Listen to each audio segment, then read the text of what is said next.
मथुरा में एक ब्रजवासी मैया के यहाँ मधुकरी लेने के लिए जाते थे। उन्हीं के यहाँ पर मदन मोहन लाल जी की सेवा होती थी। तो मदन मोहन जी का मन आ गया, जैसे ही द्वार खोल के मैया मधुकरी देने गई तो मदन मोहन जी का मन आ गया किन पे? सनातन गोस्वामी पे। और रात्रि में एक दिन स्वप्न में मैया से बोले, मैया मैं तो को एक बात बतावे आया हूं। मैया तो बड़ी खुश हो गई, इतने साल से सेवा कर रही हूं, अब जाके स्वप्न में ठाकुर जी का दर्शन हुआ। कहो जय जय, मेरी सेवा ते राजी हो, मोते प्रसन्न हो?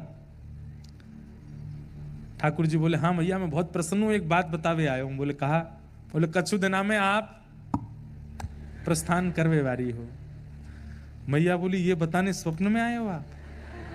इतने साल की सेवा में आप कभी प्रकट नहीं हुए और अब जाके प्रकट हुए तो मेरी मृत्यु की तिथि बताने आए हो? लेकिन बोली, जय जय बस ये बता, तुम मोते राजी हो ना? ठाकुर जी बोले, मैं बहुत राजी हूं मैया, पर मैं तो ये कहवे आया हूं, सेवा पूर्ण भई अब तेरी, जागा भाग्य किसी का। अब तेरी सेवा पूरी है गई, पर मैया मैं तो यहीं रहूंगा, मुंह को कौन के हवाले करके जाएगी?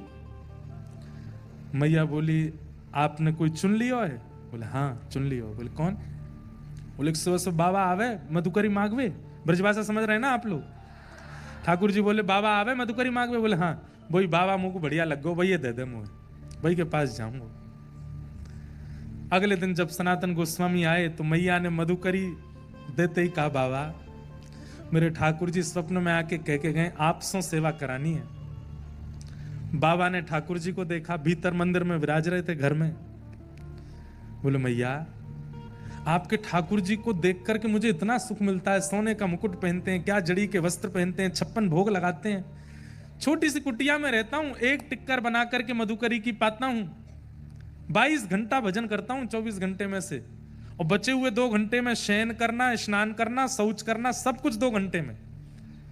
ये राज घराने के ठाकुर जी मेरी कुटिया में कैसे रहेंगे? एक बार मेरी व्यवस्था बता दो इनको, मैं ज्यादा चट्टपने नहीं करा पाऊंगा इनको, मैं ज्यादा आभूषण नहीं पहना पाऊंगा इनको, मैं ज्यादा व्यवस्था इनकी एक कपड़े में लेके जाऊंगा और हो सकता है अंतिम श्वास तक एक ही कपड़ा में रखूं, और एक टिक्कर बना के, टिक्कर समझते हैं? रोटला, आपकी गुजराती में रोटला बनता है। कच्छ साइड जाते हैं या उधर अपने सौराष्ट्र की तरफ जाते हैं, वहां यहाँ पे भी बनता है रोटला, बाजरा का रोटला, ज्वार का रोटला, बड़े बड़े, उसका भी और बड़ा रोटला का भी रोटला, उसको बोलते हैं टिक्कर। मतलब एक टिक्कर कम से कम इतना बड़ा बनाते हैं साधु महात्मा संत जन, और उस एक टिक्कर के 2-3 भाग करके 3-4 महात्मा खा लेते हैं, पूरे दिन भूख नहीं लगती। फिर मोटा अनाज और मोटा रोटला। तो बोले, मैं तो एक टिक्कर बना के पाऊं, कैसे जीवेंगे मेरे संग? इनकी तो 8 बार भोजन, 7 बेर आरती, हमारे ब्रजमंडल में 8 बार भोग लगता है, 7 बार आरती होती ठाकुर जी की, अष्टयाम सेवा होती, कैसे करेंगे ये? एक बार मेरी व्यवस्था बता दो इनको। मैया बोली, आज बात करती हूं। ठाकुर जी से जाके कही, बोले कि जय जय जाग के पास जावे की इच्छा रख रहे हो? उनने अपनी ऐसी व्यवस्था बताई है।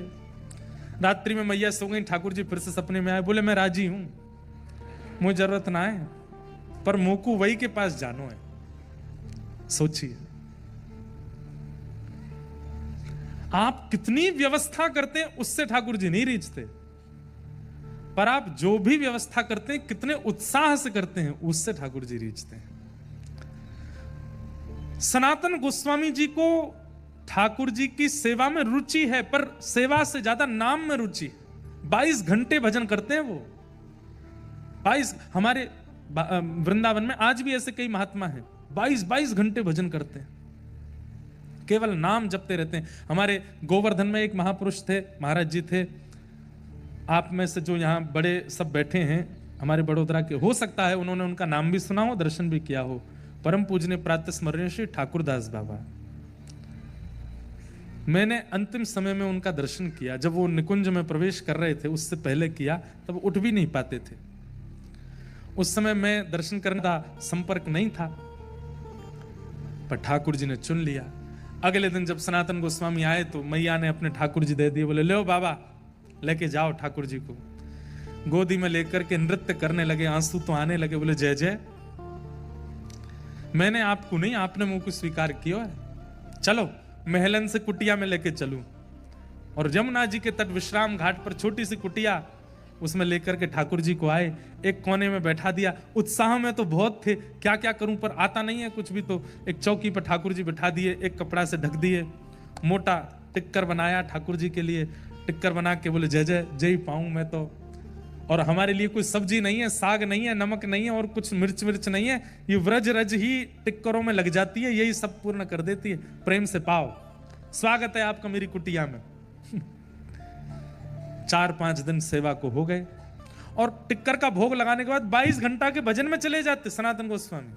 ठाकुर जी बैठे हैं टिक्कर के आगे। आप लोग प्रेरणा मत ले लेना महाराज जी, हम तो फिर भी चना चनोरी का लगा रहे हैं। तो भाई 22 घंटा भजन भी तो कर रहे हैं सनातन जी। भजन करने के बाद जब उठते, फिर से स्नान ध्यान करके फिर दूसरा टिक्कर बनाते, ठाकुर जी को पवाते। 4-5 दिन बाद ठाकुर जी उनके ध्यान में आए। सनातन जी बोले जय जय, राजी हो, कैसा लग रहा हूं मेरी कुटिया में? तो ठाकुर जी ऐसे करके बोले, कहा भयो? अरे वो रूखी रोटी खाऊं ना, गले में इर्ज गई है, अटक गई है गले में, भीतर ना जा रही। सनातन जी बोले गले में इर्ज गई है? बोले हाँ, क्या करूं? आप आटा लेने तो जाते ही हो मधुकरी में, नेक्स्ट तो घी लिया करो वहां में, ने टिक्कर में घी लगाए के पवाए दे करो, भीतर सटक इस में आसानी होगी। जय जय, इतना तो करूंगा, घी ले आऊंगा। उन्हीं माता जी के पास जाते थे मधुकरी लेने और सूखी सामग्री लेते थे, पकी हुई नहीं, आटा दाल चावल स्वयं बना के पाते थे। आटा मांगा, माता जी आज थोड़ी सी एक मधुकरी और बढ़ाओ। बोले क्या? थोड़ा सा घी दे दो। मैया बोली आ गए हो, अब आ गए हो तुम्हारी कुटिया में, अभी तो घी आ रहा हो, अभी देखियो। नहीं नहीं नहीं, घी से ऊपर नहीं जाएंगे आप, चिंता मत करो। घी लेके गए, टिक्कर बना करके वहां में घी लगाए हो, ठाकुर जी के आगे पधराए हो। जय जय, अब तो राजी हो, खूब चकाचक, खूब सटका सटका के पाओ। घी की कटोरी रख दी, बोले टिक्कर घी से ही लगा के खाओ आप तो। 6-7 दिन तक ठाकुर जी राजी राजी पाते रहे, फिर ध्यान में आए। सनातन जी बोले जय जय, अब तो सुखी हो? बढ़िया। नहीं नहीं बताओ आप। बोले जीभ खारी है गई है। बोले क्यों? अरे नेक्स्ट सो नमक डाल दे करो वहां में आटे में, थोड़ा तो स्वाद बने। तुम कोरे आटे में यमुना जल मिलाए के पवाए दो, घी लगाए दो, नेक आटो, बस एक चुटकी आटो डाल, वहां में नमक डाल दे करो। एक चुटकी नमक कौन सी बड़ी बात है, ठीक है ये भी ले आएंगे। अगले दिन गए मैया से, बोले मैया मधुकरी में आटा भी मिलता है, घी भी, थोड़ा नमक और दो। हाँ नमक, अभी तो रुको, रसायनों का प्रवेश होगा। नमक लेकर के गए। 7-8 दिन 10 दिन ठाकुर जी ने फिर कोई सेवा नहीं मांगी। 10 दिन बाद फिर आ गए, जय जय, अब कहा हो? बोले आप जाते हो, आटा लाते हो, घी लाते हो, नमक लाते हो, एक आलू और ले आया करो और उस आलू को भून दिया करो, भून करके छिलका उतार के मीड़ करके और उसमें नमक डाल दो, तो एक आलू की चटनी हो जाएगी, साथ में खाने में थोड़ा सुख मिलेगा।